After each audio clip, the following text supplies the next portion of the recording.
ನನ್ನ ಕಿವಿಯಲ್ಲಿ ಊದಿದ ನಿನ್ನ ಪ್ಲಾನ್ ಏನಾಯ್ತು? ಫುಲ್ ಸಕ್ಸಸ್ ಆಗಿದೆ ಗೌಡ್ರ.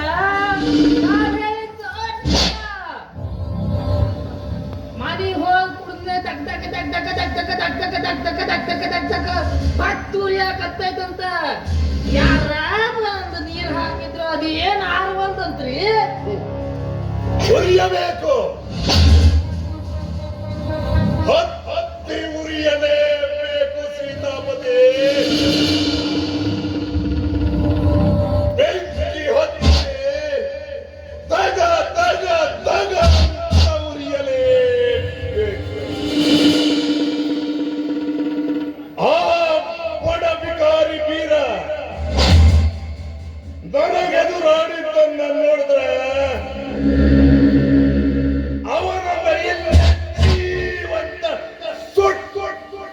ಹಾಕಬೇಕು ಅನಿಸ್ತಾ ಇದೆ.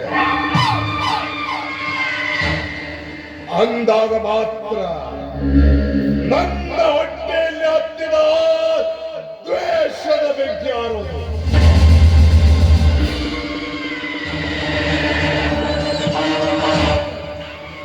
ಈಗಲಾದ್ರೂ ನಮ್ಮ ಬಗ್ಗೆ ಮತ್ತೆ ಅಂದ್ರೆ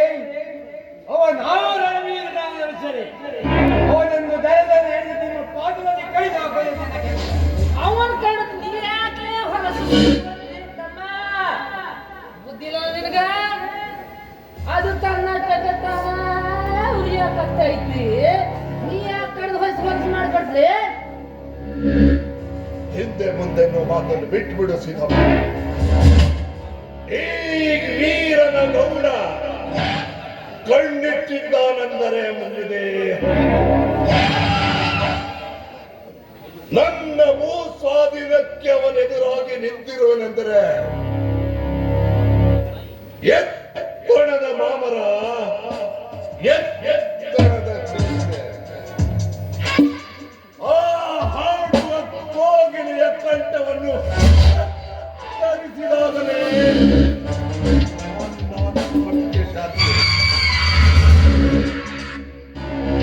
ನಾನೊಂದು ಸಲ ವಿಧಾನಸೌಧದಲ್ಲಿ ಗುಡುಗಿದರೆ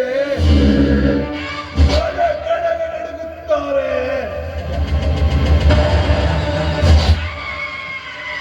ನಾನೊಂದು ಬಾರಿ ಈ ಬೀದಿಯಲ್ಲಿ ನಡೆದರೆ ಹೆಣ್ಣು ಗಂಡು ಕುಲಗಳೆರಡು ಶಿರವಾಗಿ ನಮಿಸಿ ನಿಲ್ಲುತ್ತಾರೆ.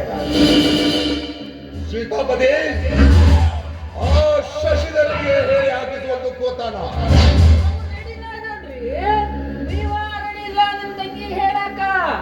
ಇಷ್ಟೊತ್ತ ಲಗ್ನ ಆಗಿ ವಿಘ್ನ ಹತ್ತಿ ಸ್ವರ್ಗ ಲೋಕನ ಮುಗ್ದು ಹೋಗಿತ್ತು. ನಾನು ಅದನ್ನು ಮಾಡ್ಬೇಕು, ಇರ್ಬೇಕು, ಆದಷ್ಟು ಬೇಕು ಮಾಡ್ಬೇಕು.